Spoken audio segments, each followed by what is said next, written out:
As Mayor Sly James winds down 8 years as Kansas City's top elected official, the question now is, who will replace him? If you still haven't made up your mind, we have your back. Meet the men and women who say they have what it takes to be your next mayor. But do they? Who Will Lead KC is funded in part by the Health Forward Foundation. Additional community support comes from the law firm of Hush Blackwell, the AARP, and Bob and Marlise Gorley. And now, here's your moderator, Nick Haynes. Welcome, everyone, to the 3,795th Mayoral Forum. Now, I might be one or two off on that, but do these ladies and gentlemen deserve a round of applause for their fortitude? They haven't seen their families in about 3 months. They're doing this almost every single day. There may be many forums. This one is very different. We're dispensing with all of the usual debate formalities. There's no time limits, no long, ponderous opening and closing statements. We're going to get to the heart of the matter. And as has already been pointed out, as we have such a mammoth field of candidates, we've tried to make this more manageable and comprehensible to you at home by inviting candidates with at least 5% support in one public opinion poll. These are the men and women. I will introduce our candidates to you as we go along. But Alicia Canady, you were a first-term Kansas City councilwoman and former assistant prosecuting attorney in Jackson County. When we have a new poll saying 40% of Kansas Cityans, more than 40%, have absolutely no clue who they're going to vote for in this mayoral contest, what is the single biggest difference between you and every other candidate on this stage? Single difference? Single biggest difference between everybody else here. Is that I've been willing to take a long stand on issues that matter to voters, and I have opposed tax incentives that have obligated the taxpayers' general fund dollars. Scott Wagner, right next to Alicia, has been on the City Council serving his second term. He's come from the marketing business, the Mayor Pro Tem, which is basically the deputy mayor when he's not around. How about you? What is the difference between you and everyone else on this stage, Mr. Wagner? The difference is I not only know the what, but the how. Steve Miller, all the way over here, is the former chairman of the Missouri Highway Commission. He's an attorney. You've never held elected office before. Is that the big difference between you and everyone else on this stage? That, plus the fact that I bring experience and proven leadership that none of the other candidates have had an opportunity to have. So, although I have not been elected to office before, I did and was appointed by the governor of the state, confirmed by the Senate, to lead our Missouri Department of Transportation, which is actually bigger than Kansas City in terms of budget, land ownership, and infrastructure. Right at the end is Scott Taylor. He's in his second term on the Kansas City Council, representing the 6th District of South Kansas City. He's an attorney. What differentiates you from every other person on this stage? Thank you, Nick. It's good to be here tonight. Thank the audience, first of all. Great record turnout. You know, I've had wonderful ability to get things done on the council through collaboration, but I also have the private sector experience of 20 years as an attorney and as, working with small businesses. And both of those combined have given me the ability to bring people together on difficult issues and get results for the city and for the taxpayers. Right over here is Phil Glynn, and he runs his own business providing housing and development support to Native American communities as a former member of the Kansas City TIF Commission. What is the single biggest unique quality you bring to this race that no one else on this stage has? It's my business experience. I've built over 5,000 homes that are affordable to working families and senior citizens, and created over 5,000 jobs by investing in child care centers and grocery stores and infrastructure. You know, exactly the kinds of things that we need more of here in Kansas City. Jolie Justice, right in the middle here, is in her first term on the City Council, an attorney, former Missouri legislator. The difference you bring to this whole stage that no one else has? I picked up 8 years of legislative experience as a state senator in Jefferson City. I was in the deep minority, and in 8 years I was able to get things done. That's something that's pretty spectacular when you think about the fact that there were only 7 Democrats down there. Quinton Lucas is on the City Council, an attorney, lecturer at law at the University of Kansas. What is your differentiating factor that no one else has? You know, I've been able to do some interesting things in adulthood, including being a teacher, but I'll actually go back to childhood. I had the fortune of going to a good private school out in South Kansas City, but at the same time, my family was homeless and lived in a motel on the east side. When you talk about collaboration, if you've lived a life of different backgrounds, that helps inform you for the rest of your life. Well, Kansas City's homicide rating right now at number 5 at the highest homicide rate in the country. Let's start with you, Quinton Lucas. Everybody talks about crime. What is the single most impactful change you would make as mayor to reduce violent crime? I think from day one when we start in office, and I recognize all those who say we need to address affordable housing, we need to create more jobs. That's all true. But the impactful thing we could do is stopping the cycle of incarceration in Kansas City. What that means is that we have local criminal justice reform.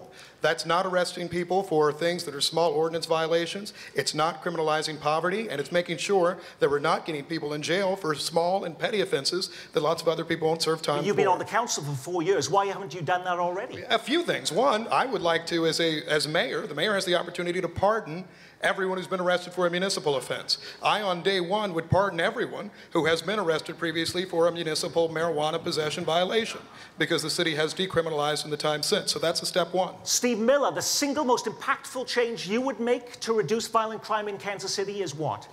Well, Nick, I've got a 3-prong plan that people can go out and look at. But if I had to say one thing, is that the mayor needs to elevate crime to the same level that we've elevated KCI Airport or streetcar, because that means taking all of our resources, public, private, and philanthropic, and declaring this for what it is. This is an embarrassment and a tragedy for our city, and it takes all of us engage wherever we are in the city and the metropolitan area to combine together to get it done. But you've never held elected office before. How can we have confidence in you that you could actually achieve that? Well, Nick, I've told you before, I've had an opportunity to lead a unit of government that's bigger than Kansas City, and in part of doing that, we also had the Missouri Highway Patrol underneath us, and we had to encounter all kinds of crises. So we had to deal with natural disasters like flooding, which is going on now. We had to deal with the Ferguson incident, which we did on our highways safely and responsibly. And I bring a 35 years in the courtroom of being able to solve and address problems. Scott Taylor, what is the single most impactful decision you could make if you are elected mayor to reduce violent crime? Well, we're doing it right now, Nick. The last budget, I really advocated for more police officers on the street, not to have the officers on the street, but to do community policing. If we want actual community policing, they have to have time instead of going from call to call to call. So we had 24 officers last year. In the budget tomorrow, we have 12 more officers because of the Finance Committee's vote today. I've worked on a lot of these community events that the new police department is working on. It's bringing families together, creating those bonds and relationships that will help reduce crime when there's trust in the community again. Phil Glynn, do you have a different answer than the three you've already heard? It's affordable housing. A lack of affordable housing. For the violent crime issue? Yes, and here's why. I think adding more officers would help. Protecting the funding for the social workers in our patrol divisions would also help. But long term, we have to recognize that the violence in our community and the failures in our economy are fundamentally linked. And if we don't help stabilize families and neighborhoods, we will not become safer as a city. Jermaine Reed, single most impactful thing you could do if you were elected mayor to reduce violent crime in this I community? would add on to much of what has already been said for sure, because one, this is not a one-size-fits-all solution. This is the biggest problem that is impacting our entire city. And so while adding on to much of what many of my peers on the dais have already said, I would work to make sure that we are expanding workforce development and providing job opportunities and job training for individuals in our city. That is the most important thing, because the way out of crime, the way out of violence, the way out of situations that you are encountering in your daily life is to be able to have a job, to make a meaningful impact in this actual city. But you have been on the city council already for 8 years. Why hasn't those things already happened? Well, because, I think it's important that we establish protocol, because number one, you shouldn't have to heckle one way or the other. All of us here have different experiences and bring a number of voices to this discussion, and I think it's important for the crowd not to heckle us, and that's number one. But in terms of your question, as it relates to why, I personally cannot handle this by myself. This is something that all of us in this entire city, also the members of the city council and the mayor, and also the entire community, we are all responsible for making sure that we have an impact on reducing crime and violence. Over my career, I have worked at the Ad Hoc Group Against Crime on the front lines of this issue, working with individuals who have been impacted by crime and violence in this city. I understand and know that most people who have come into the system, many times it's at least 80%. 80% don't even have a high school diploma. And so it's important that we as a community are able to wrap our arms around this and be able to provide a better quality of life for every single person in this actual city. And I cannot do that alone. You can't do that alone, but how are you going to do any more than when you're mayor? Well, obviously, one, and I know that we'll have a conversation about this a little later, is that we as a city do not have local control. I would become a member of the Police Board of Commissioners as the next mayor of this city, or whoever is elected, and we have to make sure that we're bridging the gap between not only the Kansas City, Missouri government, but also the county prosecutors, the police department, and all of the entities that are responsible for this. Thank you very much. Councilman Wagner, the single biggest impact you could have on reducing violent crime if you were elected mayor is what? The single biggest impact that you could have is if you show that you're serious about crime. I'll remind everybody, back in 2013, there were 82 homicides, the lowest that we had in 40 years. Last year it was 136. The year before that it was 151, which I guess is an improvement, maybe, depending on how you look at that. But at the end of the day, you want to get back to where you're back to the 82. How do you do that? You show that you're serious about crime. I will tell you that you didn't have any more affordable housing that year than you did any other. You didn't have any more educational achievement back there before any other. So what do?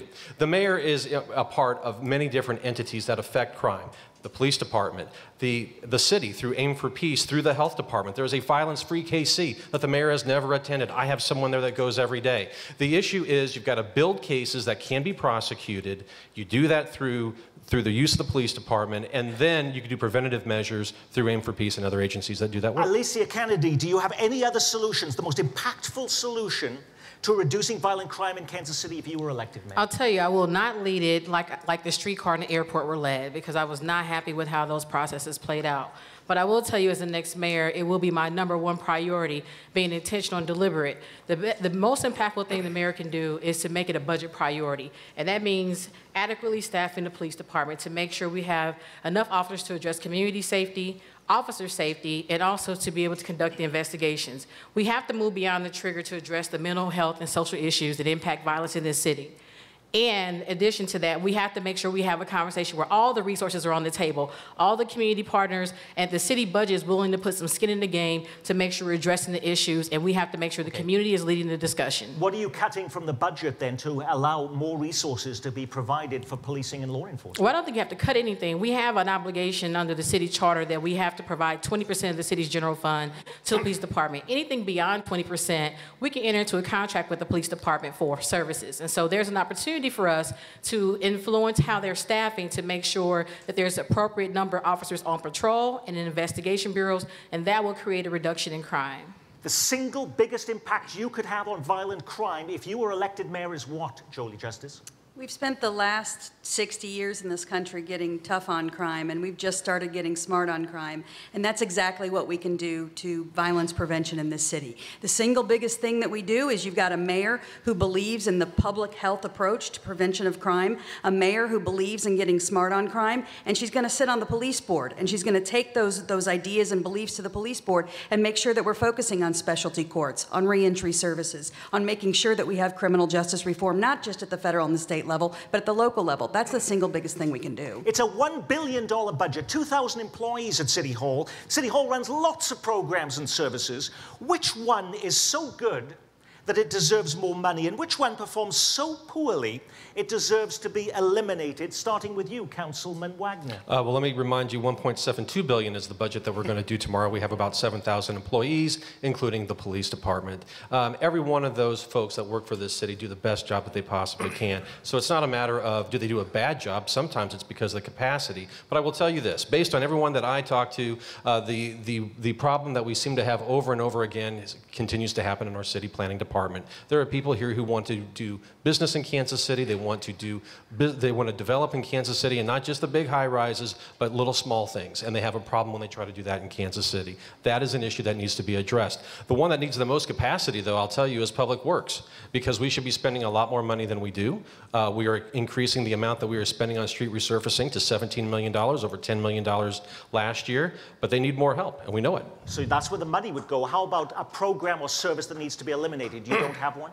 Well, I will tell you this. There are programs that can be, well, actually, I'll tell you this. We used to do trash for 40 years, most of it done outside of the city. We are having to bring it in because right now it is cheaper for us to do it.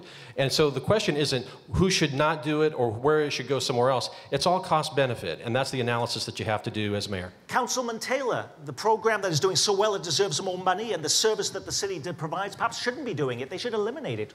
Great question. So I would first say, across the board, I think one of the things I've really, it's been an honor to serve with so many dedicated city employees. We have a lot of employees that really will work overtime to make sure constituents and citizens are taken care of. We have a lot of great people within these departments. As far as an area to cut, I think I said this back at a forum you hosted back in 2015. I really think we need to look at, it's a small dollar item, but I think it would send a message, taxpayer-funded travel for council members and mayor. I think there's too much of it. I think the Star reported $160,000. That would be an easy cut on day one. Phil Glynn, a program that deserves more money and one that should perhaps be eliminated at City Hall. A very important program that has just very recently gotten underway is having social workers in our patrol divisions, embedded within the police department, helping build relationships with the community. I think it's already showing some results. It needs to grow. An area of spending that I believe needs to be cut is I don't believe the city should be spending millions of dollars on building new parking garages at a point in time where the way that we use our cars and the way that we use our transportation system is changing so much. Jolie Justice, been on the council now for 4 years. What about a program that deserves more money and one that should be eliminated, perhaps? I'd like to see us spend more money on our specialty courts at the municipal court level so we can address some of these violent crime issues that we've already talked about. And then as far as elimination, we are in conversations right now, and I want to see them keep moving forward, about continuing to combine all of the parts of our Kansas City Police Department and City Hall. That includes benefits and not just our IT department. Jermaine Reed. Well, I would increase funding in our neighborhood housing services. All of us care about our quality of life. And one of the things that is most important is that we are able to pick up the trash on time, the legal dumping, that we're able to get it picked up, and a number of other things that we really need to be focused on. And it is the most underfunded department that we have in the city, and it's an area where all of us really care about 365 days out of the year. How about a program that perhaps should be eliminated at City Hall? Well, you know, I wouldn't necessarily pinpoint a program right now, but I will say that I do think that there are some costs that the city manager has in his own department that I don't think are very effective and do not help with moving the quality of life forward. And so I would eliminate some of those positions. Steve Miller, you're an outsider looking in. Is there a program that deserves more money and perhaps, looking at your business background, one that should be eliminated? Great question, because I'm going to bring that kind of fresh perspective to City Hall. Well, those that read the Kansas City Star today know in the guest commentary that I authored, the first thing we have to do is honor the promises to the voters in this community that said on 3 different occasions, if they voted for a tax extension or a tax increase, that they were guaranteed that the money devoted to our infrastructure, in particular to our roads, was going to go up, and over 5 years that it went down. So the first thing I would do is honor those 3 proposals that were voted on by voters, honor their tax dollars, restore the funding as it was intended. Regarding what to do with money, again, I bring a unique perspective because when I was at MoDOT, we were faced with fiscal constraints, much as the city is. But we stepped back and we looked at, are there better ways to do this, better ways to reinvent government? And happy to talk about those in detail, but in summary, we found that by consolidating facilities, consolidating equipment, putting people in the right places, over a 5-year period, we saved $600 million. And those changes today that we initiated 9 years ago have now been almost $1 billion that have gone back to taxpayers to be placed on the roads and the highways. I know within this city there are opportunities. Let me give you 2 examples, Nick. One is redundancy of services between Jackson County and the city. Redundancies in fleet maintenance, human resources, et cetera. We ought to explore that. And the other is we've talked about the police department. One thing that local control might do, and a reason for doing it, is we have redundancies between the police that operate on a state system and the city that operates on a different system. Redundancies in pension, human resources, fleet maintenance, et cetera. Those are some of the ideas I bring to City Hall. Quinton Lucas. All right, you know, one brief tweak I might make to what Steve said. It's not so much that we have cut just in broad road spending. We're still spending on roads, but in too many situations, we're building, frankly, new roads. We're contributing to sprawl in our city, and I think that's been some of the concern. I think the reason we're seeing so many potholes right now is because we were supposed to be doing road reconstruction. We're supposed to be doing rehab in older neighborhoods of Kansas City, and we haven't done enough. But to get to the answer that you asked about, you know, fundamentally in neighborhoods and housing services, we have one department that is supposed to be thinking about the future of affordable housing, and that's also supposed to be picking up trash. One department that's trying to be thinking about poor folks in Kansas City, and a department that's thinking about codes enforcement. We need to separate the housing department and the neighborhood services department so that we have a housing department that's actually focused on the creation and the maintenance of affordable housing for our city. So I would increase funding for both, and indeed separate both of those services so that we're doing trash pickup separately than actually housing long term. After 4 years on the council, you couldn't find a program that perhaps or a service that needed to be eliminated. Actually, over my 4 years on the council, I actually did find things to eliminate. For those who paid attention to it, I introduced an ordinance that actually cut the city manager's spending capability. Before, he could spend up to $1.3 million without council approval. I cut that number down, so in professional services, a $50,000 contract has to go through council. That's key. So I would continue to cut funding on consultants and lobbyists because that's not what the taxpayers need. Before we move on, we need to hear from Alicia Kennedy on the same question. Well, I'll tell you, one thing I will point out is that when we talk about what needs to happen, what should not happen, ignorance is bliss. As a new council person, I came to City Hall from the prosecutor's office thinking I was going to do all the great smart policing techniques that I read in books, and I quickly learned that the city budget is mostly already spent. And so unless the next mayor makes it a priority to invest in those areas of critical need, it's not going to happen. It's not about having ideas, it's about being intentional about where you fund areas in the budget. As far as areas to make cuts, there are so many areas to make cuts at City Hall. If you spend any time there, and I don't think anybody spent more time there than maybe Mayor Pro Tem Wagner my first term, you get to learn what departments are doing what and what departments are not, and what departments are doing what with less. And I can tell you, there are, I believe, too many assistant to the assistant city managers, number one. Because he has directors that oversee every department. So that's one. Number two, the mayor's office has over 20 staff people. That's another area opportunity to make some cuts. And that money can easily be redirected into social programming in communities. Next thing I would look at is this owner's rep we have for this airport we're paying $10 million a year to that I've yet to see any work product from. So there are opportunities for us to look at ways to save dollars. Not necessarily that those dollars would come back into the general fund, but we have so much waste. And I also would be open to the conversation about what the city manager's role is going to be looking forward, because my priorities are that reflect that of the taxpayers. And currently, the budgets we've seen from this administration do not always reflect the same. And we have actually 6 assistant city managers right here in the room who are now considering who they're going to vote for in this election, ladies and gentlemen. Now, some people believe that tax incentives are the biggest issue in this campaign. That's just some people. They think we've been too generous in giving away tax breaks and incentives to developers. Complete this sentence for me as mayor, starting with you, Steve Miller. The #1 action I would take to change the way tax incentives are provided in Kansas City is blank. Yeah. Well, the first thing is we have to completely look at the world from a different perspective. The problem is now that the community feels that those have been wrongly directed in some instances, and that people in this community are not being cared for. But this is the amazing thing is, I ask people, what is the plan for the city that ought to dictate where we invest? Because that's what our tax incentives are. They're investment of your money and my money. And the reality is, the plan that we have is gone and outdated. It's the focus plan from 1997. So I've called, as mayor, I'll start a new plan that will include all stakeholders around the table. And on an overlay of that, we're going to deal with the issue of incentives and identify with everybody around the table where you and I ought to invest. But you haven't identified at this point a single change that you would make to the way tax incentives are currently provided in Kansas City. You're going to be studying this. No, I mean, if I was going to do something right now, they do 2 things. One, all the different ABC groups that put those incentives out, they ought to all be required to pay prevailing wage, because everyone's entitled to a living wage in this community. And the second thing is that the taxing jurisdictions that are affected by that, they should have a seat at the table of all of those. Right now they sit only at the TIF Commission. They should have a seat and be involved in the discussion. I would do both of those things right now, but we need the big plan. Thank you very much. Scott Wagner, the biggest change I would make if I was mayor on tax incentives in this community is blank. Be intentional, negotiate, say no.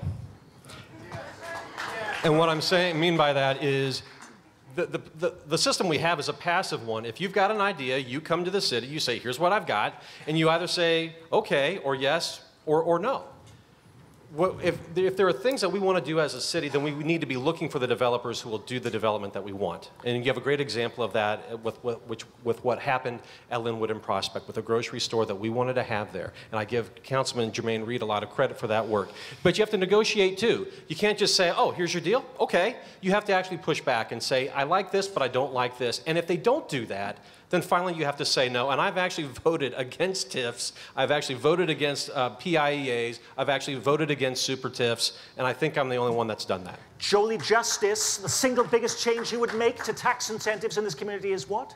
You need to add more responsibilities, more skin in the game for the folks who are getting the incentives, and then you need to make sure that there are clawbacks when they're not met. This is incremental financing. We need to go back incrementally and say, did you meet this goal? If you did not, you have to pay. Scott Taylor, did you have a completely different answer to the ones you've already heard? I do. I have the unique difference, another difference up here. I've served as a school board member for 4 years on the Center School District, so I have a different perspective on it. We need to grow our economy, but we need to use our tools in a targeted manner. One change, we already have clawbacks that were just mentioned. We also have an outside party that pushes back. That's why there wasn't a downtown hotel right next to City Hall. That project died just in the last few months because we pushed back. So we need to keep doing that. My focus, though, if I could answer the question, the last 2 years has been on turning the ship to the east side of the city. We need to revitalize east of Troost and really make an intentional effort as a city. The next mayor is really going to be able to send that message in a strong way. But you've been on the council for 8 years. What have you done to actually achieve that already? Well, I worked for 2 years with neighborhoods in the 3rd, 5th, and 6th district to put together the East Side Revitalization Plan, which also streamlined the process to make it easier to develop on the east side and provide resources for neighborhoods. So we need to do more of that. Quinton Lucas. Yeah, absolutely. A few different things we need to do. Right now, we already have conversations about prevailing wage in these projects. I think not just saying that the school districts get a seat at the table, but they need to have a veto over projects. Right now, in Kansas, if you go over to the Shawnee Mission School District, the Blue Valley School District, they can actually veto tax incentive deals. Any of the school districts in Kansas can, ours in Kansas City, Missouri should. In addition to that, we need to change the form that we're using. Largely, we're still doing tax incentives based on blight remediation, but as you know, Nick, we've declared almost everything in this city blighted, from the Intercontinental Hotel to anything else.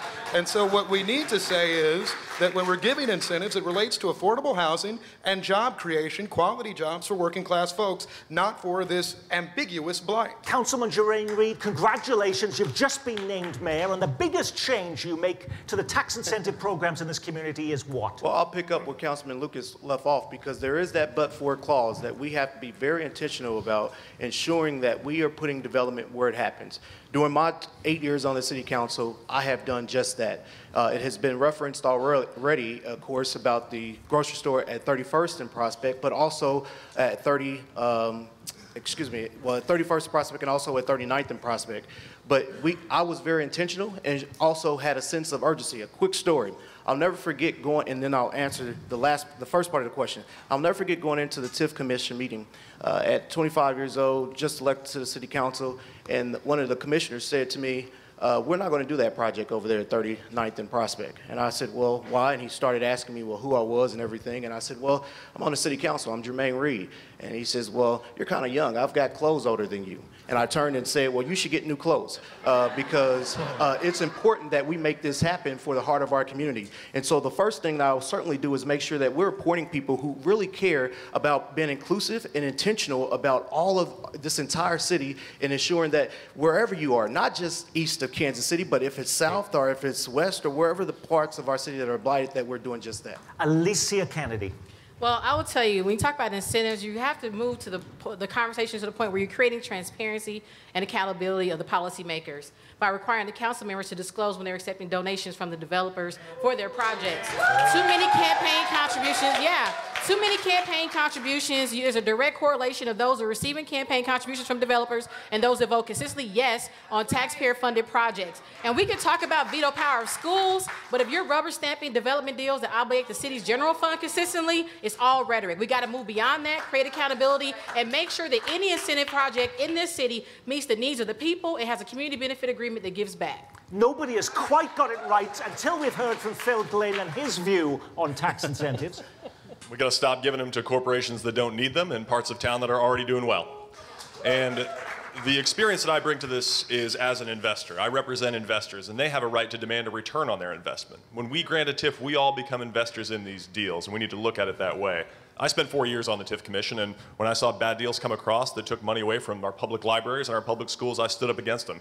And ultimately, it cost me my seat on the TIF Commission, but that's okay, because we have some major changes coming our way in this community, and the only way that we're going to get through them and come out stronger on the other side is if we are all starting to say what we think and stand up for what we believe. Thank you. On the same day voters will decide this mayoral race, they will also decide on a plan to raise sales taxes for pre-kindergarten programs.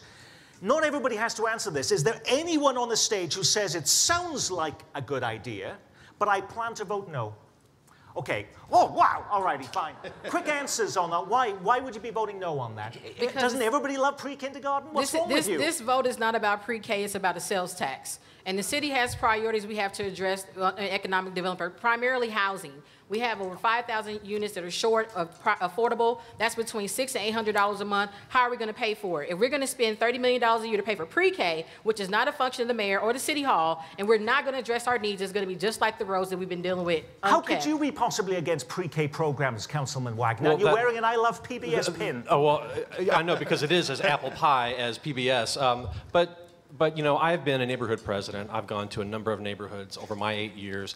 And when we talk about issues and problems, never once is pre-K brought up. It is everything else that you've actually started to talk about here today. So if you're going to take away your capacity to actually invest in the city, then you should choose wisely what you're going to do with that capacity. And to me, pre-K is not it. Who else said they would vote no even though they think it's a good idea? Yes. One, I want to applaud Mayor James because it's important to point out that pre-K is extremely important.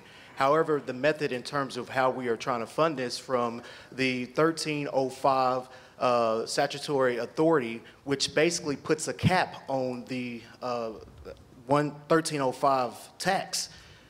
The 1/8 cent sales tax was basically authorized to be able to use that fund. That will eliminate the rest of it. I think the tax is regressive. All 15 school districts are against it.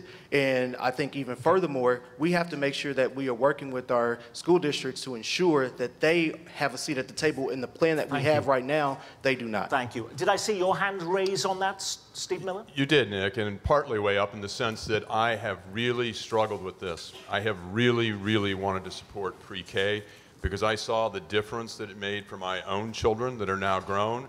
And I see the difference every day in those individuals in our community that most need help with education. They come to kindergarten already 50 yards behind in the 100-yard dash, and we can't continue to do that. But the problem that I have with it, besides what we've heard, the fact that the process was not collaborative, that the tax was regressive, that the sales tax should be used for economic development, not education, that it's the highest sales tax in the region. I also listened to what I've heard from the other council people supporting it, that it's, you know, $30 million immediate impact, we got to do something. But at the end of the day, what was determinative for me is as I listened to those communities that were intended to benefit most, those communities, our African American community, our Hispanic community, I asked, is there a single leadership group? Is there a single person that is prepared to endorse this plan? And I kept hearing no from the east side to the west side of the city. And I'm listening to people, and that's what's made it really hard for me. Thank you very much. Did Quinton Lucas also say no to this? You know, I said no. My biggest thing is we talk about collaboration till the cows come home, but when every public school district is against it, the people that are in charge of education of this city, then that tells you something. But I have one other point. This program, if you look at it, is slapdash bureaucracy that we shouldn't be doing. For anybody who's lived in Kansas City for some decades, we remember court-ordered desegregation segregation era, where the idea was if we spend hundreds of millions of dollars, things are just going to get better. So for me, what I'm hearing in this situation is they're saying there's going to be a lot of money, and then it's just going to work. That's not how education works. We should work with school leaders to make sure it's impactful, and that's the way to do it, not just saying from the outside, we're just going to foist money in and force people to agree. And everybody else on this panel was supportive of it, so you've seen differences of opinion. No, actually, just to jump in there real quick, I'll be voting against it also. You'll be voting against it? You said you were concerned about crime. Mayor Sly James says this is about preventing crime. I'm against it for the same reasons you've heard before. Our educational leaders stand against it, and the burden of the sales tax will be borne by the lowest income people in our community, and that's not fair. I cannot spend one more moment without mentioning affordable housing. We have been in this forum with packed audiences before, looking at the eviction issue, lots of issues relating to housing in this community. Let's get to that issue, particularly in a city, by the way, with a much higher rate of renters than in other comparably sized markets. What is the biggest, most impactful change you would make to expand housing for lower income residents? Scott Taylor? Well, it's a combination of things. It's not one answer. So we need to take existing housing stock, repair it. That's why we have the $10 million home repair fund. We're trying to get privately funded through banks.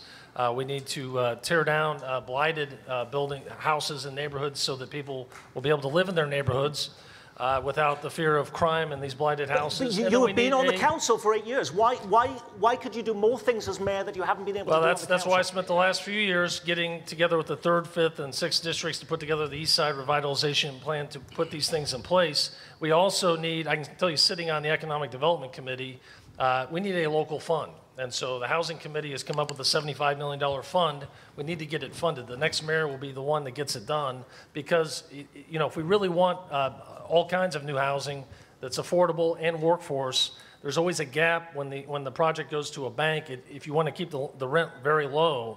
And so we need that local fund because we can't wait on Washington and we can't wait on Jefferson City for low-income tax credits because we can't control what the next governor might do with that program as well. Alicia Kennedy, the single biggest impact you could make on expanding affordable housing for low-income people in this community if you're mayor is what? One, we're going to have to establish a new funding source. The need is so great. And we have to go back to funding community development corporations. When the federal dollars dried up, so did our CDCs in the community, as well as urban redevelopers. We have to engage the private sector so they can begin to use their existing housing stock with some policy, Chapter 353 tax abatements and some patient capital for them to make improvements and be able to keep the rents reduced for people that want to stay in the core of the city because we're currently pricing people out. We heard from a young lady last night that she was priced out of her apartment. The rent went up 80%. And so we want the private market to come in and make those investments. They're going to raise the rent and we have to provide some assistance to help them do that. Steve Miller, the biggest, most impactful decision, choice you would make as mayor to improve the affordable housing in this community is what? P4s. And a P4, you've heard of P3, which is a public-private partnership. Well, what's being explored in other cities with this problem, like Detroit or San Francisco, is what is called a P4, which is public-private philanthropic partnerships. Because, Nick, it's all about money. We can all talk about what we'd like to do, but it's show me the money.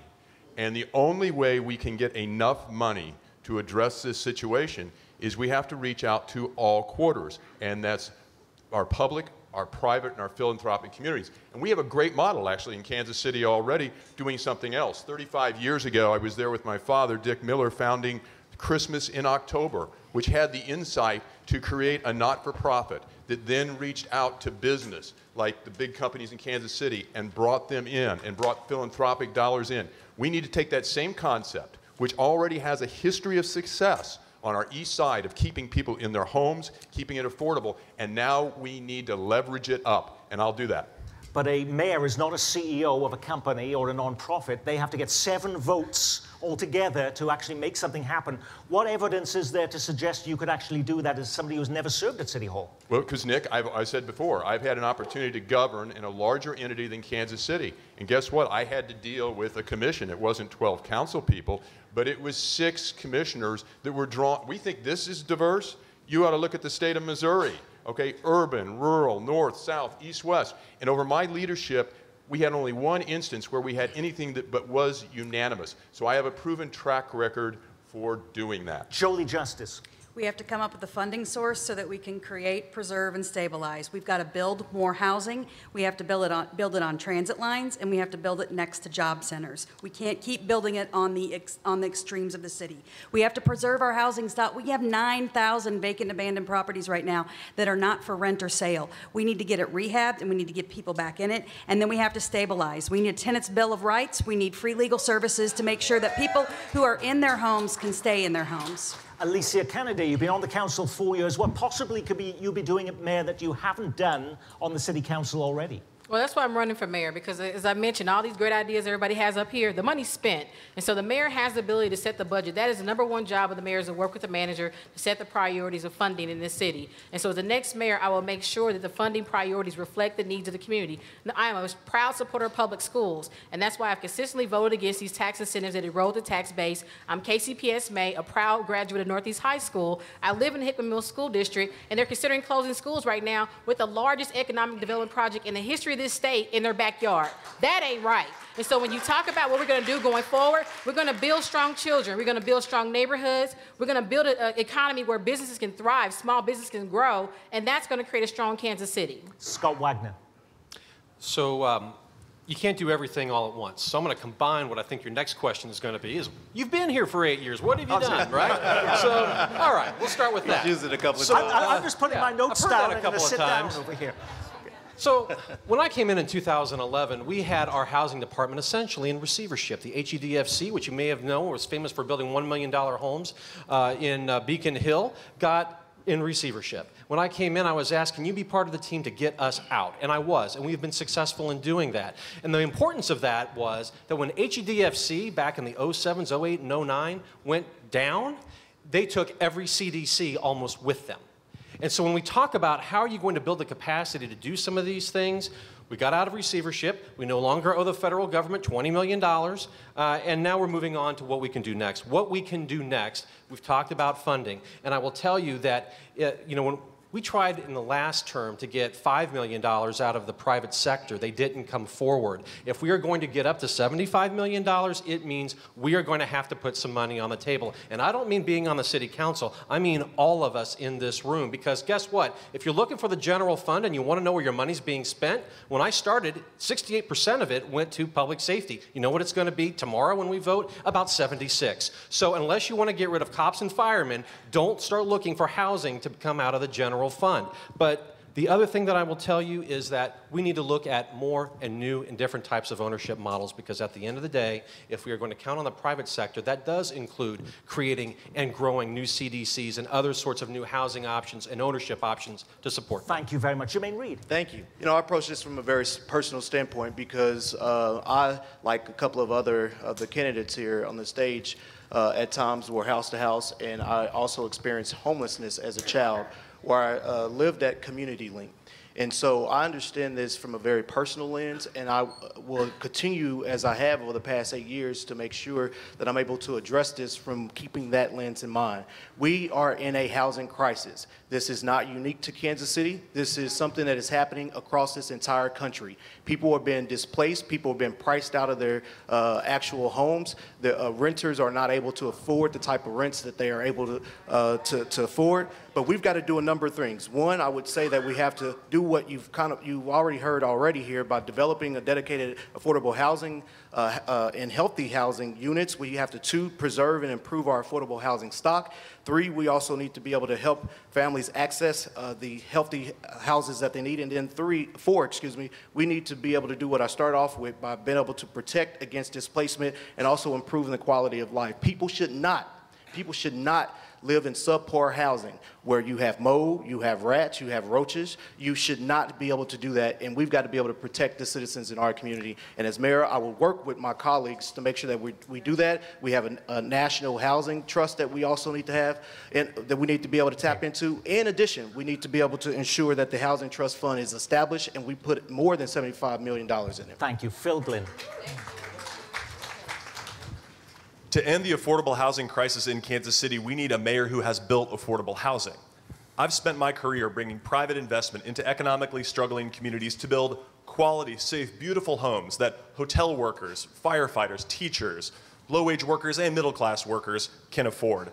We have to do it here in Kansas City with private investment. And what the taxpayers want is for local tax dollars to be spent on the kinds of things that stabilize neighborhoods and create safety in neighborhoods, and to do things like housing development. We have great opportunities to look outside of this whole other world out there of low-income housing tax credits, new markets tax credit, opportunity zones, and other sources of capital that I have experienced. Quinton Lucas. You know, I might kind of flip his comment to, I would think, to have a mayor who knows about the need for quality affordable housing, you need to have a mayor who's experienced what life is like when you don't have access to that, who has family that doesn't know what that's like. And so for me, I think it's fundamentally this. We need to have a policy that is about infill development in established neighborhoods in Kansas City.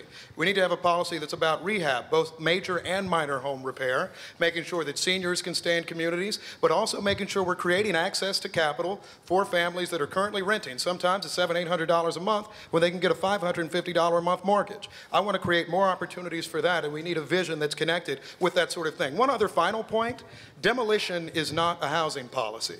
We need to make sure that in Kansas City that we know that we're really trying to put real money into rehab, long-term home repair, so that neighborhoods on the east side that Jermaine and I represent have that same opportunity to rebuild that we've seen in places like Hyde Park, that we've seen in northeast Kansas City and a lot of other areas. Okay, lots of questions coming in from our audience right here. Glenn says he'll support the candidate who can fix the massive potholes on his street. Now, he's certainly not alone, of course. We've got many questions like that coming in. What would be the biggest change you would make as mayor to help those weary drivers who are still swerving to avoid large holes in the road? We'll begin with Jermaine Reed. Thank you. You know what? I actually tore my car the other day and had the whole front axle torn off because of those darn potholes. And so for me, I have been trying to figure out what are the solutions. I think it is important to point out that the city currently is spending nearly $10 million a year, and this budget that we're getting ready to approve tomorrow will be $17 million. I have been the chair of our Transportation Infrastructure Committee, but we need to be able to make sure we have a very aggressive 24-hour repair for potholes, also making sure that we're able to do everything that we can to patch up broken sidewalks and other places in this entire community. But we need to have a 24-hour turnaround. And additionally, we got to be able to utilize smart technology, which has not been used at this point. But your colleague, Alicia Kennedy, had mentioned earlier there was no money at City Hall. So how are you actually funding more money for doing this? There's some money for this now. That's for sure. And actually, I can talk about this all day for that matter, because the citizens have already approved the GEO bonds that allows for streets, roads, and bridges to be fixed. And we got to ensure that we're being intentional about making sure that those dollars are going to those very areas right now. And the taxpayers have made sure that we have the resources to do that. Stephen Miller, the biggest change you would make to the way we handle the issue of potholes in this community to help this man, Glenn, who says he's upset about this? Well, I mentioned earlier, I mean, part of it is we did not honor the voters' will. You know, we diverted millions and millions of dollars of taxes to other needs in the city. And granted, we have a constrained budget. You can hear that tonight. And a city council has to exercise discretion on how to spend it.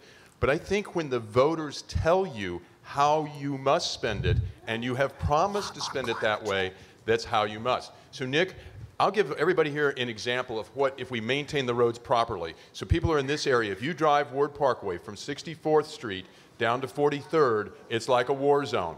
But that same stretch of road with the same volume of traffic, about 30,000 cars, drive that from 43rd to 31st. Same roads, same weather, same city. There's not a pothole in it. That's because that was overlaid 2 years ago. It's not about our crews not working fast enough or anything else. It's about having the fiscal discipline and responsibility to honor the voters and routinely every year commit those dollars to keeping the roads in order. It didn't have to be this way. But you were the chair of the Missouri Highway Commission. Did the state do a better job of fixing its infrastructure than the city did? Absolutely, and one of the things that we did, we also faced a constrained budget, Nick, but the thing was that the money that came in, we didn't divert it to things other than transportation or roads or bridges, because by Constitution, we couldn't. It had to be used on that.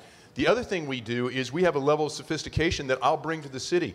We use higher grades of asphalt for parts of the city that are more heavily traveled. With 30,000 cars, you use a different grade of asphalt than you do for the neighborhood streets. I'll bring that level of efficiency, sophistication, and programming. This will not happen again. Jody Justice, will it not happen again under Mayor Justice? Well, absolutely. Every mayoral candidate's going to promise to fix the potholes. I mean, that's obvious right now, Nick.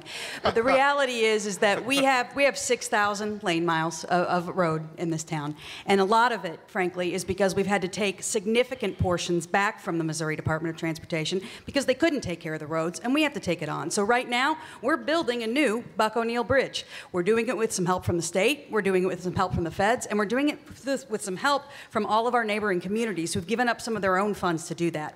That's because we're having to come up with creative local solutions to fix problems that DC can't fix anymore and that Jefferson City can't fix anymore. So moving forward, we hear you, we see you, we are increasing the budget. Your PIAC dollars now have dedicated money going to the resurfacing that we're talking about. We have more money in the budget next year, and we also have our GEO bonds where we're working on the bottom line of resurfacing not just the streets, but going all the way down to the bones and build them back up. You said yes to those things, and we are doing those things now, and I'm proud to say that we're doing it without the help of Jefferson City. Alicia Kennedy. Yes. This question about potholes, what are you going to do about them? Are you going to change anything about the amount of money or how that process works to be able to fix the huge holes that people see in their streets? Well, I'll tell you, those huge holes didn't get there just because of the snow. They got there because the administration did not make road maintenance a priority. And again, we go back, yeah, clap to that, because that's the real issue here. Whether it's road infrastructure improvement or housing or crime, the bottom line is this administration has not made those things a priority and funded them adequately. And so we have to talk about fiscal discipline and responsibility. Steve Miller was right about that. But being the mayor of Kansas City is more than just fixing potholes. You got to know more than about roads. You got to know about people. You got to know about safety. You have to know about health. You have to know about how to run the city and it govern properly. Because one of the issues that we're talking about right now, this is the city manager's responsibility. And we're all sitting up here trying to field questions about how we're going to fix it. But if you don't have a good relationship with the city manager and he doesn't share your values, it's not going to change. And so I think we need to be very clear about the issues we're talking about today, because these budgets, these priorities were set by a joint budget submitted by Mayor Sly James and Troy Schulte. And I'm not necessarily saying they were wrong, but I'm saying these weren't their priorities. So everybody's campaigning on neighborhoods, infrastructure, and housing because they were neglected for the last 4 years. Scott Wagner. You know, my first attempt was to try to outlaw winter, and the law department said I couldn't do that.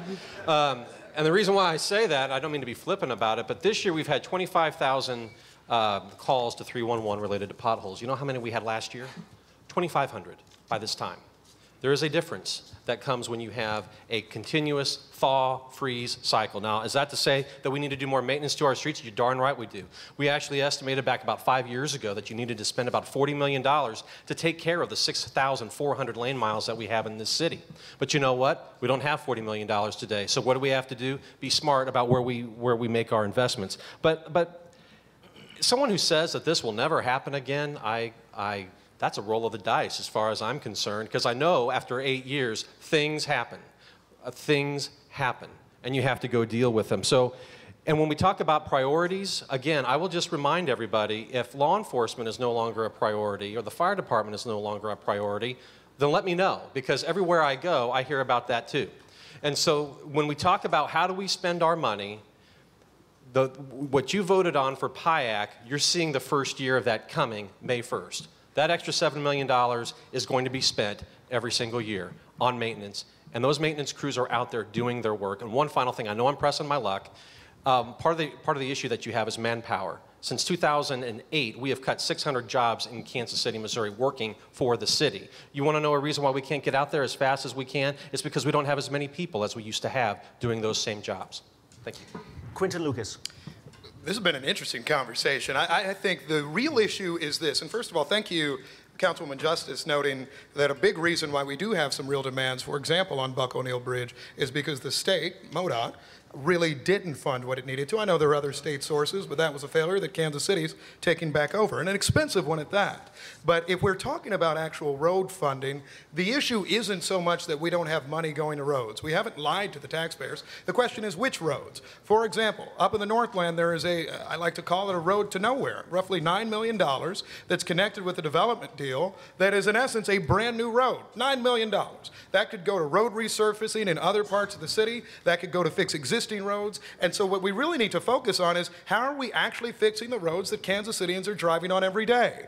One thing that we did, I'll be quick, Nick, in the negotiations we had about the GO bonds, we said that thou shalt not build new roads with that. And you know, the interesting thing that's happened since then is they haven't built new roads. They've just expanded these 2-lane country roads and now made them these 4-lane things that don't have sidewalks or anything of that sort. We need to invest in road reconstruction on the roads that Kansas Cityans are traveling on. Phil Glynn. You know, this isn't about one winter of bad weather. It's not about one budget cycle. Everybody in this room who's been living in Kansas City a long time, you know that we always have money for the things that we really want to do.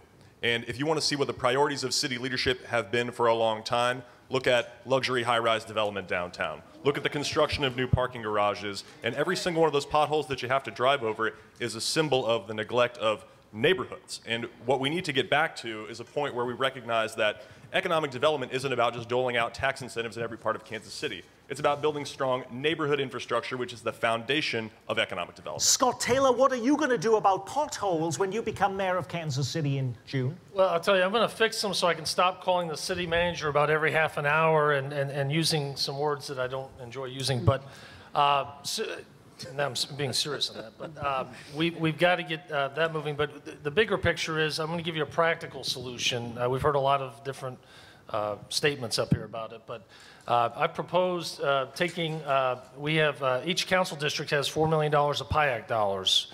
That's been authorized for 20 years. Those can be used in a lot of different special projects that don't have anything to do with roads or sidewalks. I would sit down as mayor with the new council and propose that for the next year, and I'll tell you why I would do this. For the next year, we take, maybe commit to that $24 million and put it to street resurfacing repair within those council districts and really send a message on top of the GO bond that we've done. You know, that will take a few years to catch up. We're talking about decades of neglect. But I will tell you, being out in the last year walking door to door to over 40,000 houses with my campaign, we've been out in all neighborhoods. It's evident we need to accelerate the expenditure, not just the 17 million that we're increasing in the budget. We need, by doing this though, 24 million plus the 17 in the budget, that puts us at 41 million, which is about the amount we need to be at every year. Mayor Kay Barnes was known for bringing Sprint Center to town. Mayor Mark Funkhauser's team claimed his biggest accomplishment was drastically reducing the number of metal plates on your streets. Mayor Sly James brought Kansas City the streetcar. Phil Glynn, what would you like to be best remembered for as mayor of Kansas City?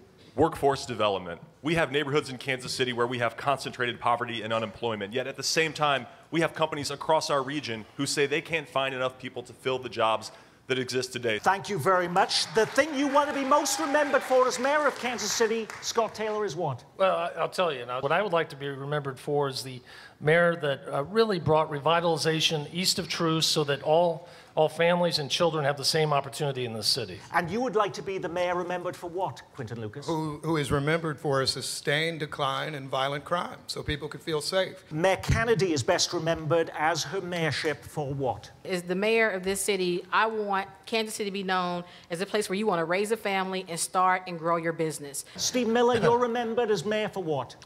Inclusive prosperity. And what I mean by that is that we create a 21st century city that can compete on a national and global level Mayor of the Scott city. Wagner is best remembered for what? Someone who gave neighborhoods a voice. Whether it's healthy homes, whether it's a number of other things that I've worked on, I want to keep that moving forward. Jermaine Reed. I want to be remembered for the mayor that has helped really improve the quality of life for every citizen, regardless of what zip code you live in. And Mayor Jolie Justice is best remembered for blank? I want to be the mayor that makes sure we make the list for the most innovative housing policies, transportation policies, and making sure that we are ready for climate resiliency. And we can do that if we all work together. We've tried to do something very different tonight, ladies and gentlemen. This hour, we've tried to allow you to have a better chance to compare and contrast these candidates. Thank them all for being with us. Election Day, Tuesday, April 2nd. You'll be picking 2 candidates. Thank you for caring, and good night. Thank you.